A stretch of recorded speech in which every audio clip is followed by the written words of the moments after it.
Hi, this is Tim of the 1916 Company. Welcome and thanks for logging on. If you love this watch, email me, Team Mosso at the1916company.com for purchase pricing and availability questions concerning this watch.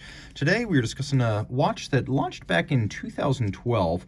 It's the Girard-Perregaux 1966 automatic, 41 millimeters in diameter in rose gold. The watch is only 10.3 millimeters thick and delightfully compact lug tip to lug tip, as it's only 44.2 millimeters with a 20 millimeter spacing in between the lugs.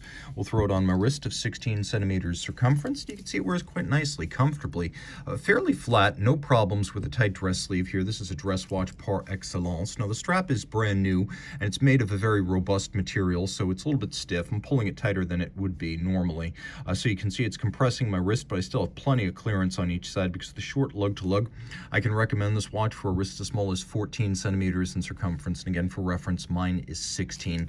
The strap, like I said, is high quality. It is a large rectangular symmetrical scale alligator leather, more expensive, a rare cut of the beast from the belly, and only a small portion of the hide has these scales. That's why they're considered more premium, but they have a stiffness to them, so it needs to break in.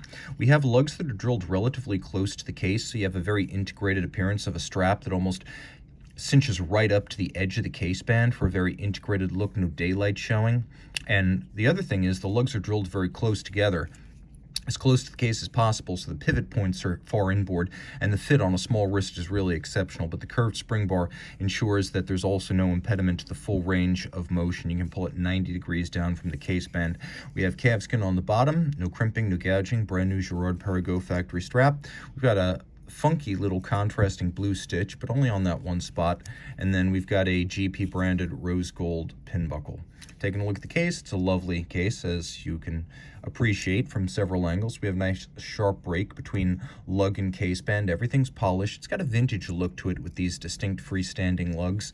And then we have sort of this negative tumble home to the case, along with a conical bezel and a Girard-Perregaux branded crown. A slight bit of loft to this cambered crystal and sapphire. You can see it sits over a opaline or non-directional metallic frosted silver dial, so it's not a sunburst. It's more of a gentle frosted finish that glows nicely, and you can see that we have little transferred indices, with the exception of the four corners where we have rose gold indices for 12, 3, 6, and 9. Feuille or leaf style hands. We have a counterweighted lancet style running second sand at center. Now the watch does have a couple of setting modes that you'll appreciate, one of which is hacking or stop seconds. And we've also got a quick set mechanism for the date itself, and you can see the date has lovely open sixes, lots of serifs and open nines. Rotating it all over, we've got caliber 4500. It's a GP movement we're not used to seeing. There's a push-down crown. This watch is water resistant to 30 meters, which means splashes and rain only don't submerge it. Taking a quick look at the movement, there's a lot to love here because 4500 is a more capable, in my opinion, architecturally more interesting movement than the standard 3300. So we've got a rose gold rotor, we've got mirrored bevels, we've got lovely circular and linear stripes. We have polish on the screw heads, and then satination on the substructure, the bridge for the escapement. We have satination on the wheels and some of the cover plates of the movement. And then if you're wondering what this is, that's the crown release for the watchmaker. So it has a 54-hour power reserve, a 4 hertz beat rate. The 4500 features a sort of Edicron fine adjustment mechanism, as well as an eccentric screw for very fine timing adjustments. One of the big differences here is going to be the size of the movement. Whereas the 3300 is only 26.2 millimeters, this is 30.6 millimeters.